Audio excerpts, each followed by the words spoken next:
নমস্কার, কেমন আছেন সবাই?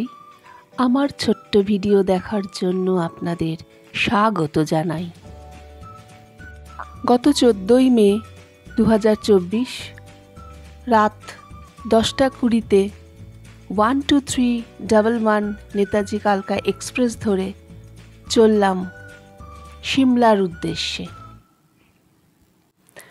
16 তারিখ সকাল 7টা নাগাদ কালকা এসে আমরা উপস্থিত হলাম এবং আমাদের পরবর্তী ভ্রমণ ছিল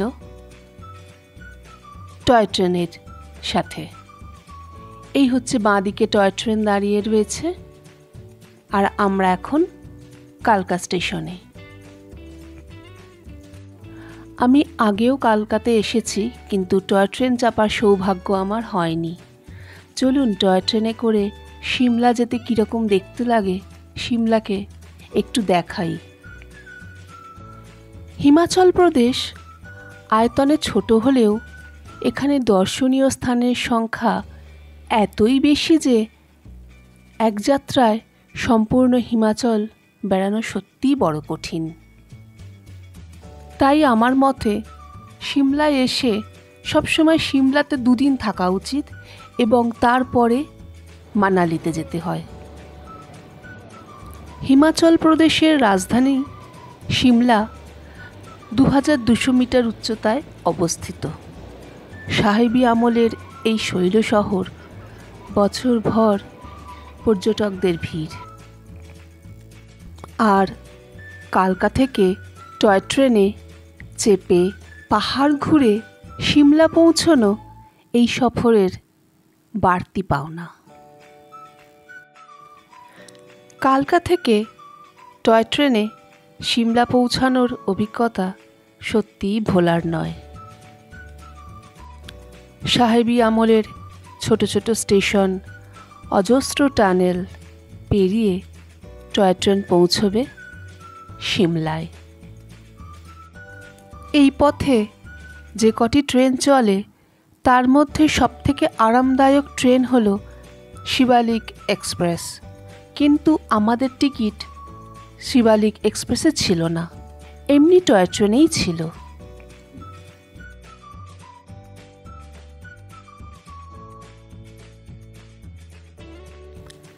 দেখুন চারপাশটা কি সুন্দর লাগছে, তাই না?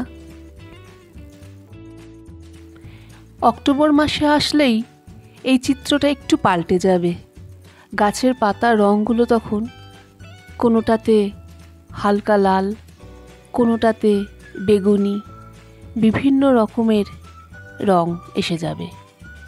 চলুন কথা বলতে বলতে চলে এসেছি সিমলা স্টেশনে। এই হলো সিমলা স্টেশন। দেখুন স্টেশনের পাশ থেকে দূরের পাহাড়গুলোকে কি সুন্দর দেখতে লাগছে।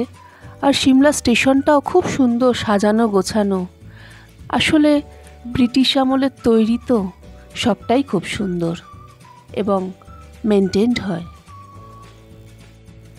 আমাদের সিমলাতে আগে থাকতে কোনো ঘর বুকিং করা ছিল না, সুতরাং একটু তো চিন্তা ছিলই। স্টেশন থেকে বাইরে এসে ঘর বুকিংয়ের একটা ব্যাপার ছিলই, কিন্তু যাই হোক একটি ঘর পাওয়া গেছিল। হোমস্টেটার নাম ছিল রায় সাহিব পূর্ণমল কুঠিয়ালা ধর্মশালা। ইন অল রেসপেক্ট ভালোই ছিল আমাদের হোমস্টেটি।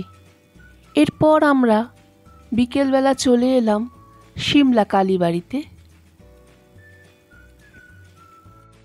এই হচ্ছে সিমলা কালীবাড়ির ভেতরটা, তবে মন্দিরের ভেতরে ক্যামেরা নিয়ে যাওয়াটা নিষিদ্ধ ছিল, তাই সেভাবে আর ভেতরের দিকের ছবিটা তুলতে পারিনি।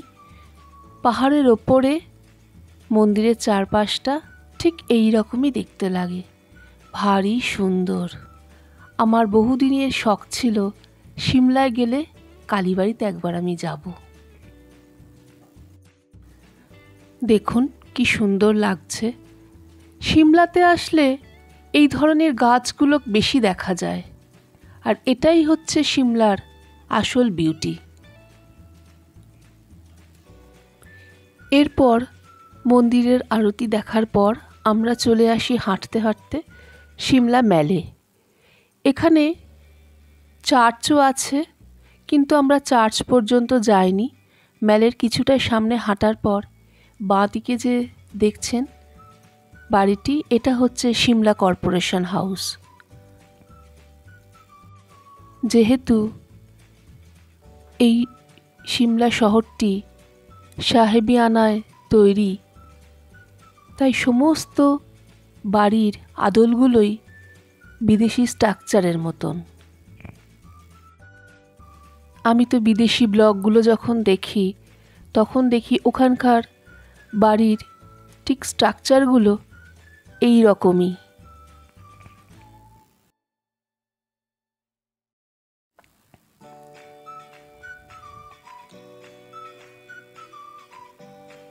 সিমলা ম্যাল ঘোরার পর আমরা হোটেলে ফিরে আসি। পরের দিন আমাদের যাত্রা ছিল নারকান্ডার উদ্দেশ্যে। হিমাচল প্রদেশের রাস্তাঘাট কিন্তু খুব সুন্দর।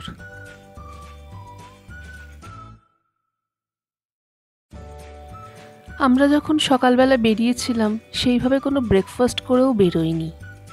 রেডি হয়েছি, গাড়ির ড্রাইভারের সাথে কথা বলেছি, বেরিয়ে চলে এসেছি।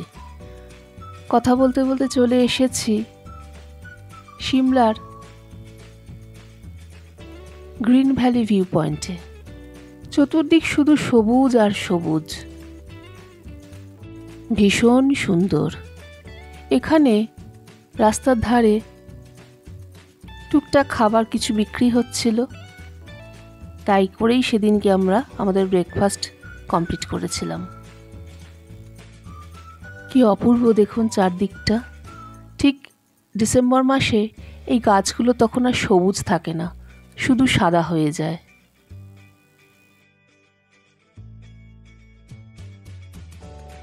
অনেকেই দূরবীন ভাড়া করে এই গ্রিন ভ্যালি ভিউ পয়েন্ট থেকে দূরের গ্রামগুলোকে দেখছে। 2 মিনিট হয়তো দেখাবে, 100 টাকা করে নিয়ে নিচ্ছে।